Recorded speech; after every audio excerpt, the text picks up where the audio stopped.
فقال له لا بأس طهور إن شاء الله تعالى. قال كلا بل حمى تفور على شيخ كبير تزيره القبور. فقال النبي صلى الله تعالى عليه وسلم فنعم إذن. رواه البخاری. حضرت عبداللہ ابن عباس رضی اللہ تعالیٰ عنہما فرماتے ہیں حضرت رسول اکرم صلی اللہ تعالیٰ علیہ وسلم ایک اعرابی کے پاس تشریف لے گئے. اعرابی کہتے ہیں جو دیہات میں رہتا ہو، یعودہ اس کی عیادت کے لیے، کیونکہ آپ کو معلوم ہوا تھا فلاں شخص بیمار ہو گیا ہے. آپ کی عادت شریفہ تھی، آپ مسلمان غیر مسلم ہر ایک کی عیادت کے لیے تشریف لے جاتے تھے، غریبوں کی مدد کرتے تھے، چاہے وہ مسلمان ہو یا غیر مسلم ہو. فرماتے ہیں کہ وہ ایک اعرابی تھا، دیہات کا رہنے والا. وہاں حضرت تشریف لے گئے اور فرماتے ہیں اذا دخل علی مریض، اور آپ کی عادت شریفہ یہ تھی کہ جب آپ کسی بیمار کے پاس جاتے تھے عیادت کرنے کے لیے تو اس سے فرماتے تھے لا بأس طہور ان شاء اللہ تعالی، کوئی غم کی بات نہیں ہے، اور یہ جو تم کو تکلیف پہنچی ہے یہ طہور ہے. طہور کا مطلب یہ ہے کہ اس سے اللہ تعالیٰ تمہارے گناہ معاف کر دیں گے، اس لیے گھبرانے کی ضرورت نہیں ہے. تو اس اعرابی سے بھی آپ نے فرمایا لا باس طہور ان شاء اللہ تعالی، اگر اللہ نے چاہا تو یہ آپ کے لیے طہور کا ذریعہ بنے گا، انہیں گناہوں کی معافی کا ذریعہ بنے گا. قال کلا بل حمى تفور علی شیخ کبیر، اس نے کہا ہرگز نہیں، یہ تو ایک بخار ہے جو بوڑھے آدمی کے اوپر چڑھ گیا ہے اور اس پر جوش مار رہا ہے، اور اس کو تو قبرستان میں پہنچا کر رہے گا. یہ اس شاہ واقع نے جواب دے دیا. آپ نے فرمایا فنعم اذن، فرمایا ٹھیک ہے پھر تو ایسے ہی ہوگا. اب کیا مطلب ہے اس کا؟ اس حدیث پاک کے اندر کئی چیزیں ثابت ہوتی ہیں. ایک تو ایک غریبوں، کمزوروں، دیہاتیوں، جو قریب کے دور کے جو بھی ہو، جب آپ آدمی کو معلوم ہو جائے تو ان کی عادت کرنی چاہیے. آپ صلی اللہ علیہ وسلم ہر ایک کے پاس جاتے تھے. جو انسان کی جو کم درجے کے لوگ ہوں ظاہری اعتبار سے، تو یعنی غریب غربا ان کے پاس بھی جانا چاہیے. اور عیادت کے وقت بیمار کو تسلی دینی چاہیے کہ کوئی حرج نہیں ہے، انشاءاللہ آپ کے گناہ معاف ہو جائیں گے، آپ پھر صحت یاب ہو جائیں گے. اور یہ بھی اس کو بتا دیں کہ بیماری سے گناہ معاف ہو جاتے ہیں. ایسے کہ گناہ تو ہوتے ہیں آدمی کے، تو اللہ تعالیٰ طرح طرح سے انسان کے گناہ معاف کر دیتے ہیں، تو اس سے بھی بیماری سے بھی گناہ معاف ہو جاتے ہیں. اس کا بیان آگے بھی روایتوں میں آئے گا. تو معلوم یہ ہوا کہ بیماری بھی اللہ تعالیٰ کی ایک نعمت ہے، اس سے گناہ معاف ہوتے ہیں. تو جب یہ نعمت ہے تو پھر بیماری مانگنی چاہیے کیا؟ نعوذ باللہ من ذالک، نے بیماری نہیں مانگنی چاہیے. تو کون ایسا ہوگا جو اللہ سے بیماری مانگے گا؟ ایک روایت آگے آئے گی کہ حضرت ابو ہریرہ رضی اللہ تعالیٰ عنہ کا بہت بخار آیا تھا، تو آپ اس کی عادت کے لیے تشریف لے گئے. بہت سخت بخار ہے. کہا کیا ہوا، کس طرح؟ کہا حضرت میں نے بخار کے فضائل سنے تھے کہ جس کو بخار آئے گا اس کے گناہ معاف ہو جاتے ہیں، تو میں نے اللہ سے کہا یا اللہ مجھے بھی بخار چڑھا دیجئے تاکہ میرے گناہ معاف ہو جائے. آپ نے فرمایا اللہ کے بندے، اللہ سے عافیت مانگنی چاہیے، بخار تھوڑی مانگنی چاہیے. تو بخار جس کو چڑھ جائے گا تو وہ صبر کرے گا تو گناہ معاف ہوں گے، لیکن بیماری اللہ سے مانگنی نہیں چاہیے، لیکن بیماری آ سکتی ہے. تو بہرحال معلوم ہوا کہ یہ بھی بند مومن کے لیے ایک نعمت ہے. ایسے ایک بیمار، بہت سخت بیمار تھے، تو وہ اس کے پاس ایک بزرگ آئے. اس نے کہا یا اللہ یہ بیماری بھی ایک نعمت ہے، لیکن یہ بندہ اس نعمت کو برداشت نہیں کر پاتا ہے، تو اس نعمت کے بدلے میں اس کو صحت کی نعمت دے دے، کیونکہ صحت کی نعمت تو سب کو معلوم ہے یہ نعمت ہے. دوسرا مسئلہ اس میں یہ ہوا کہ بلا سوچے سمجھے اس شخص نے جواب دیا کہ ایسی بات نہیں ہے، گناہ تو کیا معاف ہوں گے، بلکہ مجھے لگ رہا ہے کہ یہ بخار مجھ کو قبر میں پہنچا دے گا. آپ نے فرمایا بس ٹھیک ہے، جب آپ یہی کہہ رہے ہیں کہ ہماری بات آپ کو قبول نہیں ہے تو ایسا ہی ہوگا. معلوم ہے کہ بڑوں کی بات کو بلا سوچے سمجھے رد نہیں کرنا چاہیے، بلکہ اس پر سننا چاہیے، اس پر غور کرنا چاہیے. اور یہ بھی معلوم ہے کہ مریض کو صبر سے کام لانا چاہیے اور بیماری کی شدت کی وجہ سے گھبرا کر اللہ کی رحمت سے مایوس نہیں ہونا چاہیے۔ بہرحال یہ روایت ہے، اس میں عیادت کا تذکرہ ہے۔ وعن عائشة رضی اللہ تعالی عنہا قالت كان رسول اللہ صلی اللہ تعالی علیہ وسلم اذا اشتكى منا انسان مسحه بيمينه ثم قال اذهب البأس رب الناس واشف انت شافي لا شفاء الا شفاؤك شفاء لا يغادر سقما، متفق علیہ۔ یہ روایت بخاری اور مسلم دونوں میں ہے۔ ام المومنین حضرت عائشہ صدیقہ رضی اللہ تعالی عنہ فرماتی ہیں جب ہم میں سے کوئی شخص بیمار ہوتا تھا تو وہ اللہ کے نبی صلی اللہ علیہ وسلم کی خدمت میں آتا تھا، یا یہ ہے کہ اللہ کے نبی صلی اللہ علیہ وسلم تشریف لے جاتے تھے عیادت کے لیے تو یہ دعا آپ پڑھتے تھے، کیا؟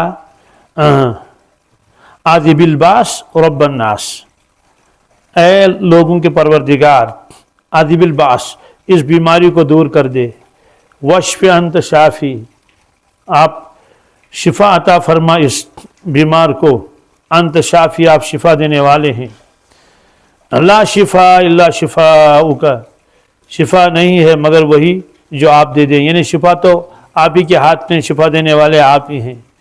شفا اللہ یغادر سقما، ایسی شفا دے دے اس بیمار کو کہ اب بیماری کوئی وہ اس کے اندر نہ رہے، بیماری ختم ہو جائے، تو یہ آپ دعا دیتے تھے اس کے لیے۔ اس سے معلوم یہ ہوا کہ اگر دوسرے کو دعا دینی ہو تو یہ بھی پڑھ سکتے ہیں، اور اگر خود آدمی بیمار ہے تو وہ یہ دعا پڑھ سکتا ہے، کیا؟ عاذب البأس رب الناس واشف انت شافی لا شفاء الا شفاؤک شفاء لا یغادر سقما۔ یہ اس میں جو ہے یہ ہر طرح کی بیماری کے لیے یہ آیا ہے کہ شفا دے دے ہر طرح کی بیماری کے لیے، یہ آپ نے فرمایا۔ اس سے معلوم ہوا کہ یہ دعا بھی ہے، تو دعا ایک عظیم عبادت بھی ہے، اس سے گناہ بھی معاف ہوتے ہیں اور تکلیف دور بھی ہو جاتی ہے۔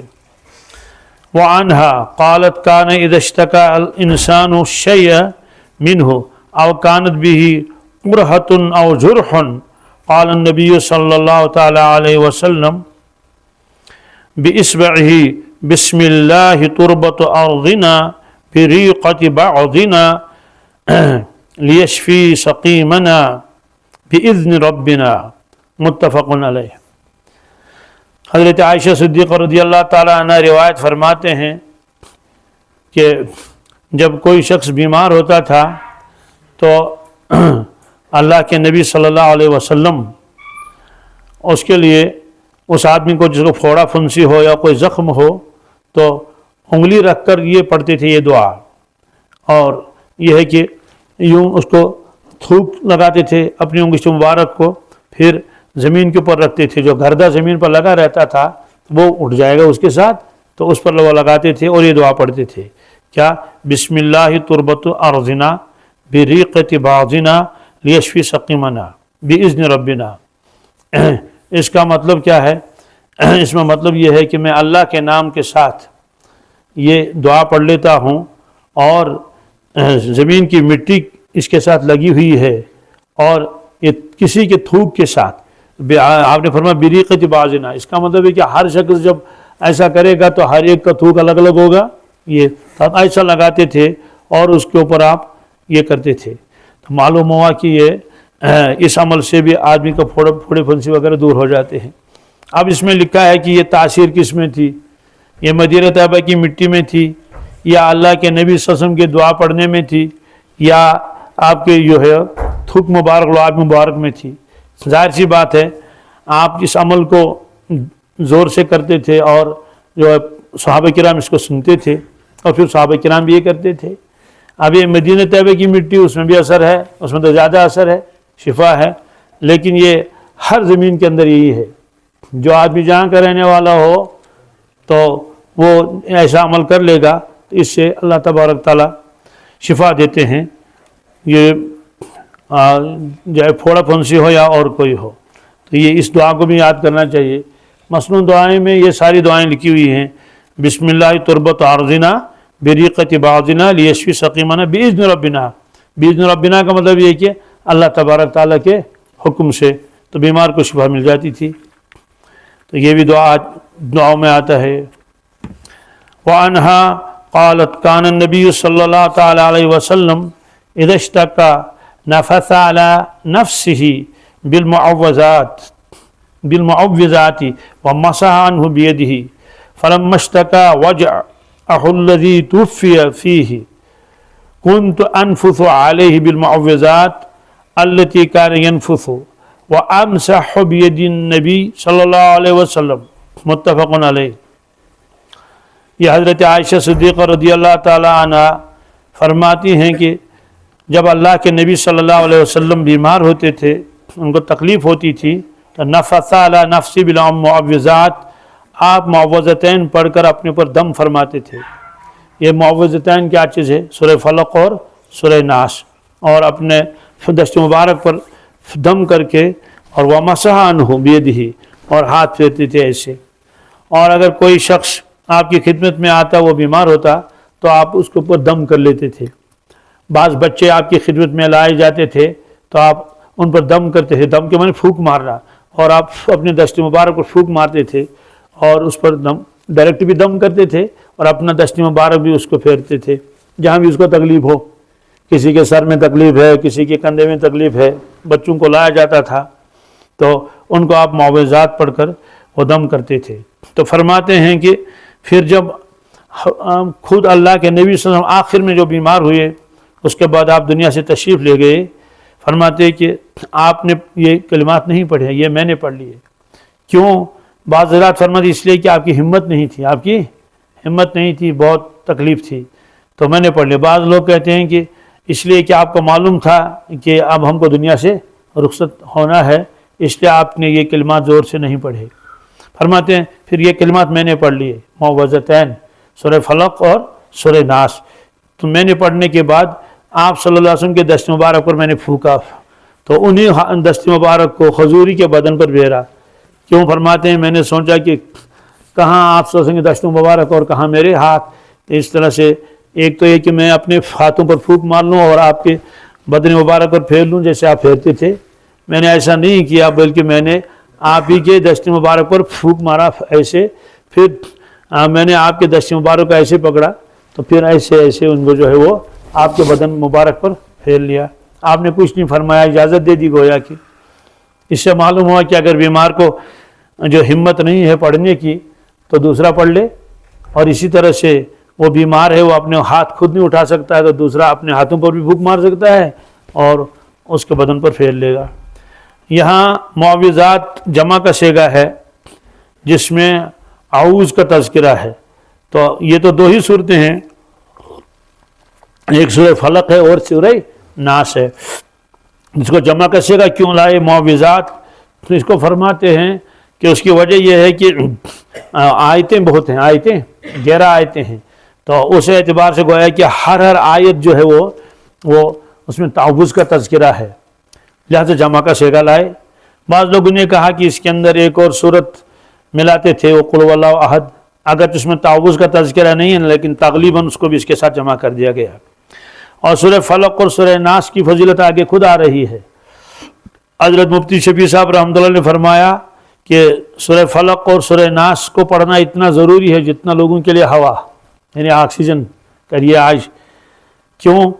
فرماتے ہیں کہ مخلوقات کے شر سے کیسے بچے گا؟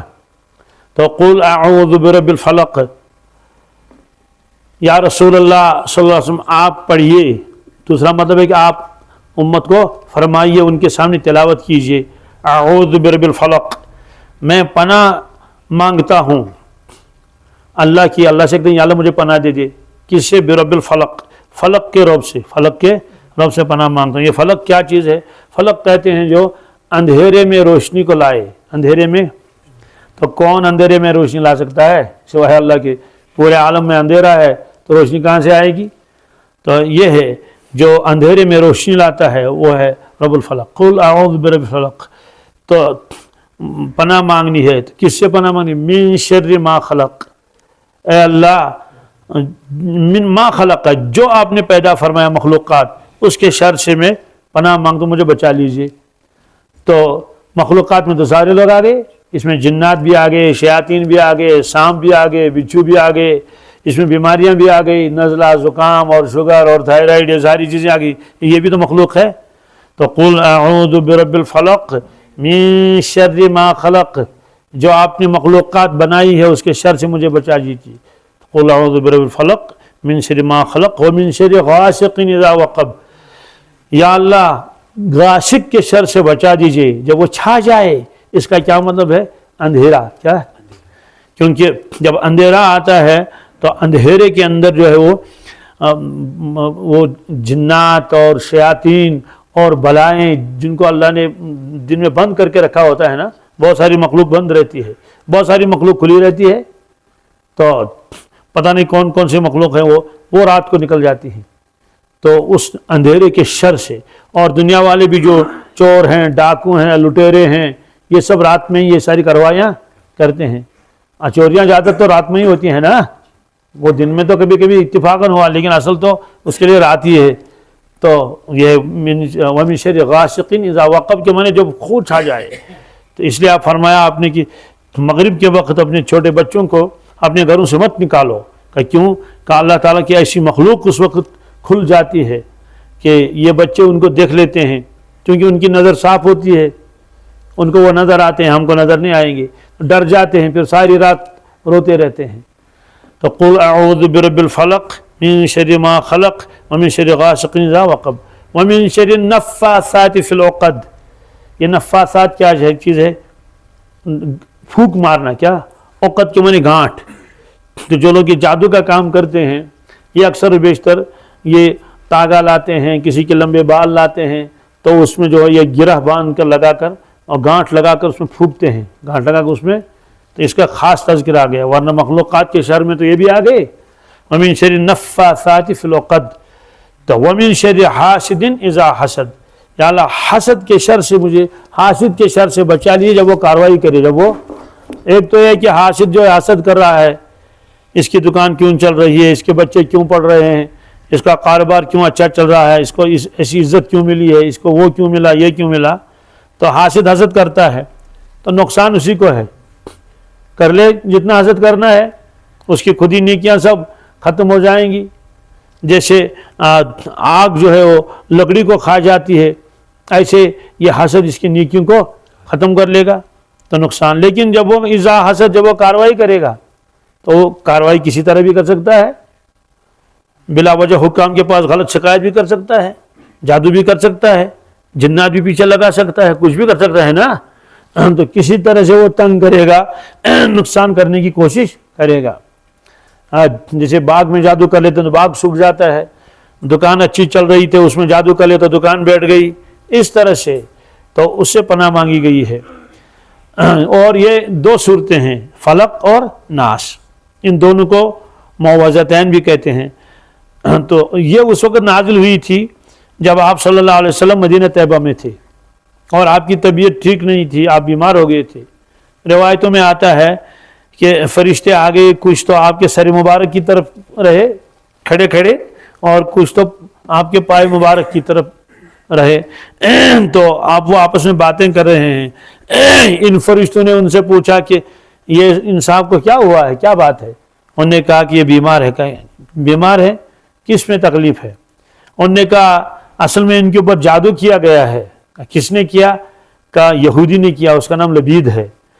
تو کہا وہ جادو کہاں ہے؟ کہ وہ فلاں کنویں میں رکھا ہے۔ تو یہ آپ نے سن لیا۔ اس کے بعد آپ وہاں تشریف لے گئے کنویں کے پاس، صحابہ کرام کو کہا کہ نیچے اترو، تو وہاں سے وہ جادو نکالو۔ پہلے تو وہ ملا نہیں، پھر جب اور تلاش کر لیا تو وہ مل گیا۔ تو کتابوں میں لکھا ہے کہ اس کا پانی زرد ہو گیا تھا، پیلا ہو گیا تھا اس کا پانی، جادو کی وجہ سے۔ کنویں کا پانی اتنا خطرناک جادو تھا۔ تو اس میں انہوں نے بالوں کے اندر وہ گریں لگائی تھی اور اس میں تانت باندھے تھے۔ بعض لوگ کہتے ہیں کہ آٹے کا ایک انسان بنایا تھا انہوں نے، اس میں سوئیاں اس نے جو وہ لگائی تھی، ٹھونسی تھی۔ تو اس طرح سے جو بھی ہو، تو آپ نے وہ نکلوایا اور اس کو کھولا۔ البتہ وہ جو گانٹھ تھے تو بال کے اوپر لگے ہوئے تھے۔ بال کہاں سے آئے تھے؟ کسی عورت کے بال بھی ہو سکتے ہیں، کسی نے کہا کہ کچھ موئے مبارک کے بھی تھے، واللہ عالم۔ تو زیادہ یہی لگتا ہے کہ عورتوں کے بال ہوں۔ تو وہ اس پر وہ لگائے ہوئے تھے انہوں نے گرہیں، تو اب وہ کھلتی نہیں ہے، ظاہر سی مطلب بال کے اندر گرا ہو تو وہ کھلے گی کیسے، گانٹ کیسے کھلے گا ایسے؟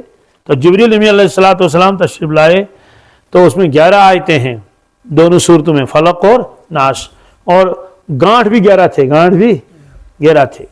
تو یہ لوگ جو ہے عام طور سے جب جادو کرتے ہیں تو یوں گرا لگائی تو پھونک مارا، یوں گرا لگائی تو پھونک مارا، یوں گرا لگائی پھونک مارا، اسے نفاسات کا تذکرہ آیا۔ اور چونکہ وہ کاروائی عورتوں نے بھی کی تھی، اس کی بیٹیاں بھی اس کے ساتھ تھی، اس سے مؤنث کا صیغہ لگا دیا۔ بہرحال یہ مرد بھی یہ کام کر سکتا ہے اور عورت بھی کر سکتی ہیں، اور دونوں مل کر بھی کر سکتے ہیں۔ تو اس کے بعد آپ نے فرمایا کہ ایسا لگا جیسا میں رسیوں میں باندھا ہوا تھا اور سب کھل گئی رسیاں۔ تو اس سے معلوم ہوا کہ جب آپ صلی اللہ علیہ وسلم کے اوپر بھی جادو کا اثر ہوا تو امتی کے اوپر کیسے نہیں ہو جائے گا، ہو جائے گا۔ بہرحال اگر جادو بھی ہے لیکن اس کا علاج بھی بتایا، تو فلق ناس۔ تو حضرت مفتی شبیر صاحب رحمۃ اللہ نے یہی اسی لیے لکھا کہ فلق اور ناس کا ورد کرنا یہ بہت ضروری ہے۔ اب مشائخ نے ہر بیمار کے لیے الگ الگ تجویز کیا ہے۔ کسی نے کہا کہ بھائی 41 مرتبہ فلق ناس پڑھ لو، کسی نے کہا 101، کیونکہ احادیث میں کوئی تعداد وہ متعین نہیں ہے، تو اب بیماری الگ الگ بھی ہو سکتی ہے، جادو الگ الگ قسم کا بھی ہو سکتا ہے، خطرناک جادو بھی ہوتا ہے، معمولی قسم کا بھی ہوتا ہے، تو جیسا جادو ہے ویسا وہ کرنا پڑے گا۔ الحمدللہ۔ تو بعض مشائخ فرماتے ہیں جس کو زیادہ جادو ہو، خطرناک اور ٹھیک نہ ہوتا ہو، تو وہ ایسا کرے کہ وہ پہلے دن یہ وظیفہ کر لے، لمبا ہے، باقی دنوں میں تو اس کو کم کرے گا۔ کرنا کیا ہے، 101 مرتبہ درود ابراہیم پڑھ لے، 101 مرتبہ درود 101۔ اس کے بعد سورہ فلق اور سورہ ناس ملا کر، پہلے فلق پھر ناس، یہ نہیں کہ پہلے فلق پڑھے گا 103، نہیں، فلق ناس فلق ناس فلق ناس، لیکن ترتیب یہی رکھیے گا۔ اور سورہ فلق میں بسم اللہ پڑھ لے، سورہ ناس کو بغیر بسم اللہ کی ایسے پڑھے گا، بسم اللہ الرحمن الرحیم، قل اعوذ برب الفلق من شر ما خلق ومن شر غاسق اذا وقب ومن شر النفاثات في العقد ومن شر حاسد اذا حسد، قل اعوذ برب الناس ملک الناس الہ الناس من شر الوسواس الخناس الذي يوسوس في صدور الناس من الجنة والناس۔ پھر کہے گا بسم اللہ الرحمن الرحیم، قل اعوذ برب الفلق۔ اس طرح سے وہ 300 مرتبہ پڑھ لے، کتنے مرتبہ؟ 300 مرتبہ۔ تو اس کے بعد پھر آخر میں درود شریف پڑھ لے، یہی درود ابراہیم 101 مرتبہ۔ یہ صرف ایک ہی دن ہی عمل کرنا ہے، پھر پانی پر پھونک مار کے اس کو استعمال کرے، اس کو پیے۔ تو سوال باقی دنوں میں کیا کرنا ہے؟ باقی دنوں میں یہی پڑھنا ہے، لیکن فلق ناس 100 مرتبہ پڑھنا ہے، 300 کے بجائے۔ شروع میں 101 مرتبہ پڑھ لے گا درود ابراہیم، پھر اس کے فلق ناس صرف 100 مرتبہ، صرف، اس کے بعد پھر درود ابراہیم 101 مرتبہ۔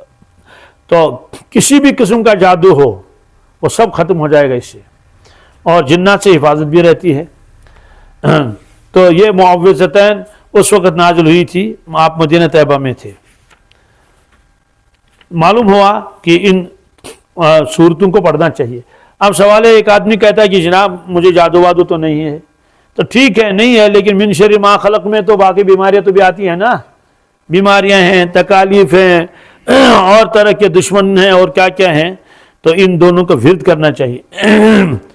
آج جو جنات مسلط ہوئے ہیں اس کی ایک وجہ یہ بھی ہے، پہلے زمانے میں گھروں کے اندر تلاوت اور ذکر و اذکار اس کا اہتمام ہوتا تھا۔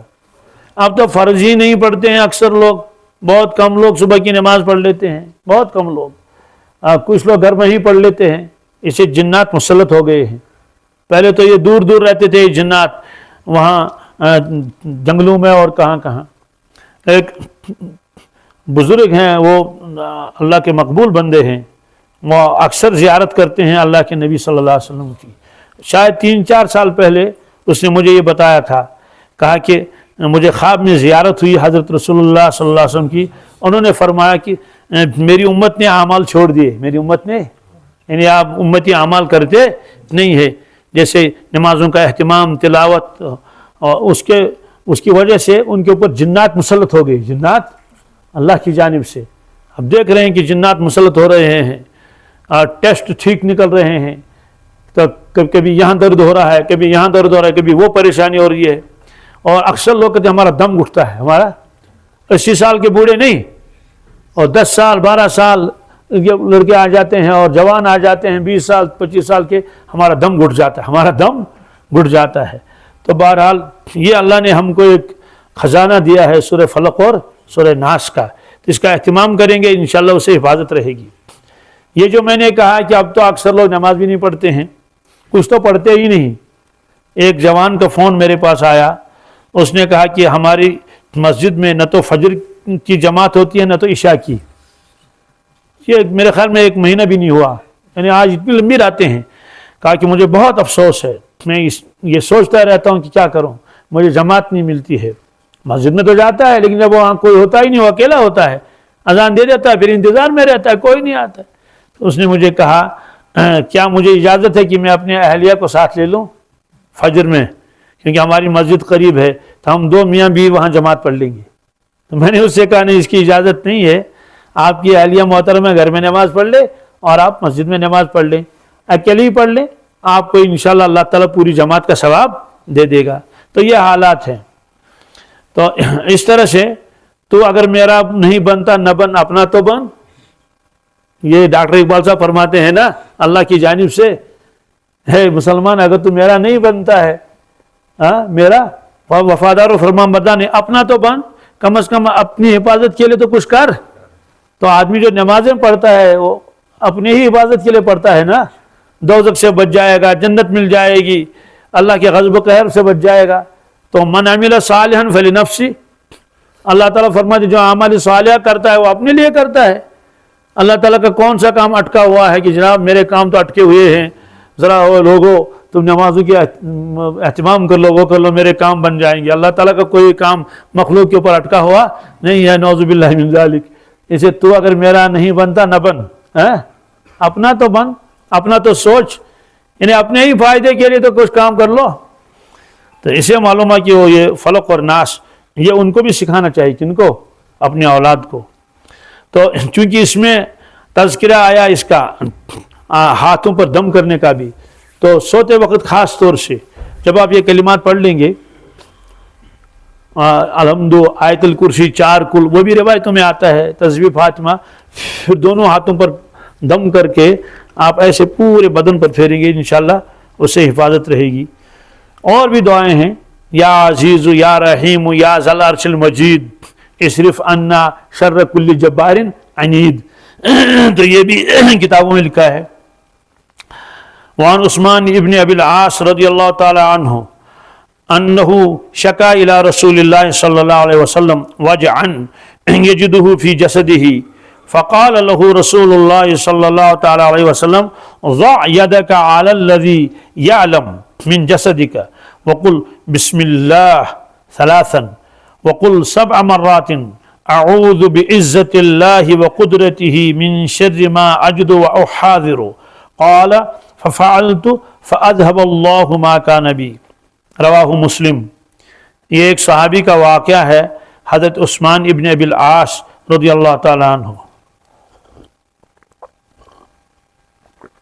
الحمدللہ فرماتے ہیں کہ مجھے تکلیف تھی، میں نے اس کا تذکرہ کیا اللہ کے نبی صلی اللہ علیہ وسلم سے، یعنی مجھے بدن میں تکلیف ہے.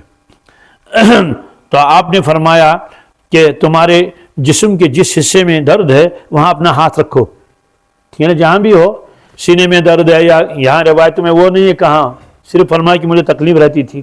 آپ نے فرمایا جہاں تکلیف ہے ہاتھ رکھو اور یہ دعا پڑھ لو. پہلے بسم اللہ پڑھ لو 3 مرتبہ، بسم اللہ بسم اللہ بسم اللہ. اس کے بعد 7 مرتبہ یہ کلمات پڑھ لو، کیا؟ اعوذ بعزت اللہ وقدرتہ من شر ما اجد واحاذر، یہ دعا. تو حضرت فرماتے ہیں قال ففعلت، تو میں نے ایسا ہی کیا، 3 مرتبہ بسم اللہ پڑھ لیا، 7 مرتبہ یہ دعا پڑھ لی، اس پر ہاتھ رکھا. فرماتے ہیں فَأَحْذَبَ اللَّهُ مَا كَانَ بِي، تو اللہ تعالیٰ نے میرے سارے درد کو دور کر دیا. تو چونکہ یہ ہر ایک کے لیے ہے اس لیے یہ دعا بھی یاد کرنی چاہیے. اب اس کا ترجمہ کیا ہے؟ بسم اللہ تو سب جانتے ہی ہیں، اس کے بعد 7 مرتبہ یہ اعوذ بعزت اللہ و قدرتہ، اس کا ترجمہ ہے کہ میں اللہ کی عزت، میں اللہ کی اعوذ بعزت اللہ ہے نا، اللہ کی عزت اور اس کی قدرت کی پناہ لیتا ہوں. یعنی میں اللہ سے درخواست کرتا ہوں کہ مجھے اپنے قدرت میں لے لے، کیا مجھے قدرت میں لے لے اور اس کی پناہ مجھے دے دے. کس سے؟ اس درد کے شر سے، اس درد کے من شر ما اجدو، جس کو میں پاتا ہوں، اور وہ احاذر، اور جس سے مجھے خطرہ لگ رہا ہے، جس سے مجھے کہ یہ بیماری بڑھ نہ جائے اور مجھے زیادہ اس کے مجھے تکلیف پہنچے. تو آپ نے فرمایا ٹھیک ہے یہ دعا پڑھ لو. دیکھو کتنی مختصر دعا ہے، اعوذ بعزت اللہ و قدرتہ من شر ما اجد و احاذر، بس اتنا ہی ہے. تو فرماتے میں نے ایسا کر لیا اور میں ٹھیک ہو گیا. تو یہ اللہ کے نبی صلی اللہ علیہ وسلم کی خدمت میں آئے اور آپ نے یہ دعا ان کو سکھائی، کیونکہ ان کو معلوم تھا کہ یہ دعا تو امت تک بھی پہنچے گی. اس سے ہر وقت صرف آپ نے دم نہیں فرمایا، گویا کسی کو دم بھی کیا اور کسی کو بتایا کہ آپ یہ دعا پڑھ لو. وعن ابی سعید الخدری رضی اللہ تعالی عنہ ان جبرائیل اتى النبی صلی اللہ تعالی علیہ وسلم فقال یا محمد اشتکیت؟ فقال نعم. قال بسم اللہ ارقیک من کل شیء یؤذیک من شر کل نفس او عین حاسد اللہ یشفیک بسم اللہ ارقیک. رواہ مسلم. یہ حضرت ابو سعید خدری رضی اللہ تعالیٰ عنہ روایت فرماتے ہیں کہ حضرت جبرائیل امین علیہ السلام حضرت نبی اکرم صلی اللہ تعالیٰ علیہ وسلم کی خدمت میں آئے، تشریف لائے اور عرض کیا اے محمد صلی اللہ علیہ وسلم اشتکیت، آپ بیمار ہیں؟ آپ نے فرمایا ہاں. تو جبرائیل نے کہا ٹھیک ہے میں آپ کو پھونک دیتا ہوں، میں آپ کو پھونک دیتا ہوں. کیا پڑھ لیا؟ بسم اللہ ارقیک من کل شیء یؤذیک اور من شر کل نفس او عین حاسد اللہ یشفیک بسم اللہ ارقیک. یہ دعا پڑھ لی جبرائیل نبی علیہ السلام نے. اب اس کا ترجمہ کیا ہے؟ اللہ کے نام سے میں آپ کو جھاڑتا ہوں. جھاڑنے کا مطلب یہ ہے کہ آپ کو دم کرتا ہوں، آپ پر پھونک مارتا ہوں، اس کو جھاڑنا کہتے ہیں جی. تو کس سے؟ بسم اللہ ارقیک من کل شیء یؤذیک، ہر اس چیز سے جو آپ کو تکلیف پہنچائے، جو تکلیف پہنچائے یا جو آپ کو تکلیف پہنچا رہی ہے، اور اس کے ساتھ ساتھ من شر کل نفس، کیا؟ اور ہر نفس کے شر سے، ہر نفس کے، او عین حاسد، اور حسد کرنے والی آنکھ سے، حسد کرنے والی آنکھ کے شر سے میں آپ کو وہ جو پھونک مارتا ہوں، جھاڑتا ہوں. اللہ یشفیک، اللہ تعالیٰ آپ کو شفا دے. اور بسم اللہ ارقیک، میں اللہ کے نام کے ساتھ آپ کو جھاڑتا ہوں، یعنی آپ پر پھونک مارتا ہوں. تو فرماتے ہیں کہ یہ جبرائیل امین علیہ السلام نے حضرت کے اوپر دم کر لیا اور آپ ٹھیک ہو گئے. تو یہ اللہ کی جانب سے تھا نا. تو اللہ تعالیٰ نے ہی بھیجا نا جبرائیل علیہ السلام کو کہ جا کے عیادت کر لو رسول اللہ صلی اللہ علیہ وسلم کی، اور اس کے بعد ان کے اوپر یہ پڑھ کے دم کر لو. اس سے معلوم ہوا کہ اگر کوئی بیمار ہو تو اس کے پاس جا کر ہم دم کر سکتے ہیں. اور چونکہ مختلف دعائیں آئی ہیں، ان میں تو آدھا منٹ بھی نہیں لگتا، چند سیکنڈ لگتے ہیں. اگر ساری دعاؤں کو جمع کر لیں گے یہ جو ہم پڑھے گئے ہیں 1-2 منٹ میں سب ہو جائے گا. اس سے جن حضرات کو یہ چیزیں یاد ہوں اور وہ کسی بیمار کے پاس جائیں تو اس بیمار کے اوپر آپ اس کو پھونک مار سکتے ہیں، جھاڑ سکتے ہیں. یہ وعن ابن عباس رضی اللہ تعالی عنہما قال کان رسول اللہ صلی اللہ تعالی علیہ وسلم یعوذ الحسن والحسین اعیذکما بکلمات اللہ التامہ من شر کل شیطان وہامہ ومن کل عین لامہ ویقول ان اباکما کان یعوذ بہما اسماعیل و اسحاق. رواہ البخاری. کیا مطلب ہے اس روایت کا؟ حضرت عبداللہ ابن عباس رضی اللہ تعالیٰ عنہ فرماتے ہیں حضرت رسول اکرم صلی اللہ علیہ وسلم حضرت حسن اور حضرت حسین کو یہ دعا دیتے تھے اور ان کو اللہ تعالیٰ کی پناہ میں دیتے تھے اور یہ کلمات پڑھتے تھے. اعیذکما، کیا مطلب؟ تو یہ کہ میں تم دونوں کو اللہ کے کلمات جو کامل کلمات ہے اس کے ساتھ میں اللہ کی پناہ میں دیتا ہوں آپ کو. کس سے؟ من شر کل شیطان، ہر شیطان سے. کس سے؟ اس کے شر سے. وہامہ، اور ہر زہریلے جانور سے، ہر زہریلے جو آدمی کو یا تو مار ہی ڈالے گا یا تو نقصان پہنچائے گا. جیسے وہ مگڑا ڈستا ہے تو اگر اسے مرتا نہیں آدمی لیکن بہرحال تکلیف بہت پہنچتی ہے. اور بعض جانور ایسے ہوتے ہیں آدمی مر بھی جاتا ہے جیسے سانپ ہے وغیرہ ہیں. اور وَمِن كُلِّ عَيْنٍ لَامَّةٍ ہر نقصان پہنچانے والی نظر سے, ہر نقصان پہنچانے والی, کہتے ہیں نا اس کو نظر لگ گئی ہے تو نظر بھی لگ جاتی ہے. اس لیے ہماری جو یہ خواتین ہیں یہ جب کہیں جانا ہو تو بچوں کو اس کا زرق برق لباس لگاتی ہیں. وہاں سے آتے کہتے ہیں یہ سوتا ہی نہیں, یہ سوتا, یہ صرف روتا رہتا ہے, اب اس کو بخار بھی چڑھ گیا ہے. تو لوگ اس نظر بد کو معمولی سمجھتے ہیں. یہ نظر لگ جاتی ہے. حدیث میں ہے العین حق, آنکھ کا لگنا حق ہے اور اس کے بڑے بڑے اثرات ہیں. آپ نے فرمایا اگر صبح کو جو ایک اونٹ ہے, فربے اونٹ ہے, اس پر نظر لگ گئی, لوگوں نے کہا اللہ ارے کتنا بڑا اونٹ ہے, او کتنا فربے ہے, ارے دیکھو وغیرہ خوبصورت ہے, یہ جو چیزیں بھی ہو. آپ نے فرمایا کہ اگر شام کو جاؤ گے اس کو دیکھنے کے لیے اس اونٹ کو, بھائی ذرا وہ اونٹ ہم کو پھر دکھاؤ جو ہم نے صبح دیکھا ہے, تو وہ کہیں گے اس کو تو ذبح کر دیا اور اس کا گوشت تو دیگچوں میں ہے اور ابل رہا ہے دیگ میں. تو شام آنے سے پہلے پہلے اس کو کہاں پہنچا دیں گے, دیگوں میں. تو مالک اسی کو ذبح کرے گا. معلوم یہ ہوا کہ نظر آدم جو ہے تو اس کے اندر اتنے اثرات ہوتے ہیں. اور پھر آپ نے یہ بھی فرمایا کہ تمہارے باپ یعنی حضرت ابراہیم علیہ السلام اپنے دونوں بچوں اسماعیل اور اسحاق علیہ السلام ان کو جو ہے وہ ان کلمات کے ساتھ اللہ کی پناہ میں دیتے تھے. مطلب تو یہ کہ جو کلمات میں نے پڑھے یہی کلمات ابراہیم علیہ السلام پڑھتے تھے حضرت اسماعیل کے اوپر اور حضرت اسحاق کے اوپر. یہ ہے اعیذکما, اور اگر ایک ہی بیٹا ہے تو اعیذکا, کیا اعیذکا, اگر بیٹی ہے تو اعیذکی بھی پڑھ سکتے ہیں. لیکن چونکہ برکت کے لیے انہی الفاظ کو دہرائیں گے تو زیادہ بہتر ہے, چاہے تسنیہ کا صیغہ بن جائے اس میں.